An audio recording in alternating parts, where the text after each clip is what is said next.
최근 들어 IT 분야에 있어 화두에 오르고 있는 소재가 있습니다. 그것은 바로 메타버스, 가상세계입니다. 이번 영상에서는 이 메타버스와 메타버스의 어원이 된 소설에 대해 간략히 알아가 보고자 합니다. 그럼 시작합니다. 메타버스, 초월 및 가상을 뜻하는 메타와 우주 및 세계를 뜻하는 버스의 합성어로 우리말로 하자면 가상세계라 말할 수 있습니다. 현실에 실제하지 않는 숫자들로만 이루어진 가상의 세계, 이를 메타버스라 일컫는 것입니다. 근 1년간 수많은 기업과 사람들이 이 메타버스라는 단어에 신경을 곤두세우고 있다는 것은 말해봤자 입만 아플 터입니다. 그만큼 많은 이들의 관심과 기대를 받고 있다는 것이며, 반대로 말하자면 그만큼의 의심 또한 받고 있습니다. 그들이 의심하는 바는 다양하나 대표적인 것들은 이와 같습니다. 메타버스는 실현 가능한 것인가? 지금의 메타버스와 게임들의 차이가 무엇인가? SNS를 돌아다니다 보면 메타버스를 상당히 이질적이고 커다란 개념으로 보는 시선이 꽤 많다고 생각합니다. 예를 들어 영화감독 스티븐 스필버그의 레디 플레이어 1이라는 영화를 아십니까?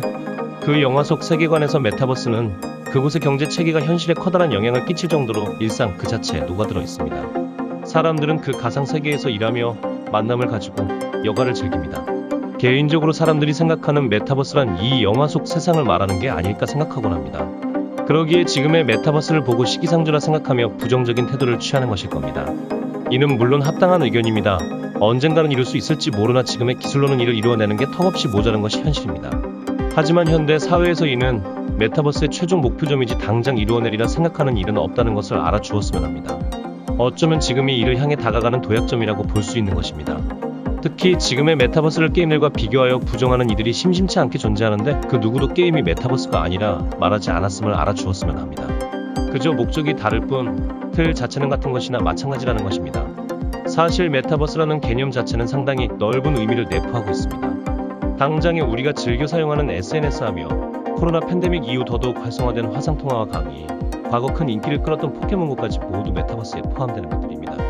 그렇게 생각하니 메타버스라는 단어가 친숙하게 다가오는 것 같지 않습니까? 메타버스를 너무 어렵게 생각할 필요는 없습니다. 그저 현실에서의 배경을 가상 세계로 옮기는 것일 뿐입니다. 가상 세계에서의 배경을 현실 세계로 옮기기도 하고 말입니다. 두 세계의 상호작용, 그것이 지금의 메타버스의 지향점입니다. 이 메타버스라는 단어의 시작은 단 하나의 SF 소설이었습니다. 닐 스티븐슨의 장편 SF 소설인 스노우 크래시가 바로 그 소설입니다.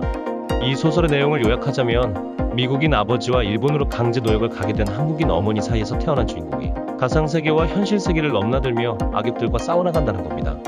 스노우 크래시란 일종의 바이러스로 가상세계의 아바타에게 영향을 주는 동시에 현실세계의 본체에게도 피해를 주는 것이라고 하네요.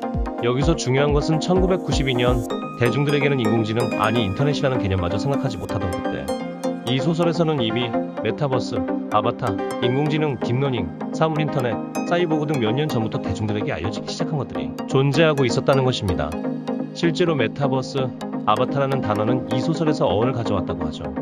지금에야 친숙한 단어들이나 그 당시에 이 소설을 읽었다면 무엇 하나 제대로 이해할 수 있었을까요? 저 같은 경우엔 한 장면 한 장면 이해할 때만 해도 하루 반나절이 걸릴 것 같네요. 이 책은 특히나 IT 분야 개발자들에게 많은 영감을 준 책으로 유명합니다. 구글의 한 개발자의 말로는 이 책에서 영감을 받아 구글 어스를 개발했다고 하는군요. 이 분야에 관심이 있으신 분들은 참고 서적으로 삼아 읽어보시는 것은 어떨까 싶습니다. 그럼 이상으로 이번 영상을 마치겠습니다. 시청해주셔서 감사합니다.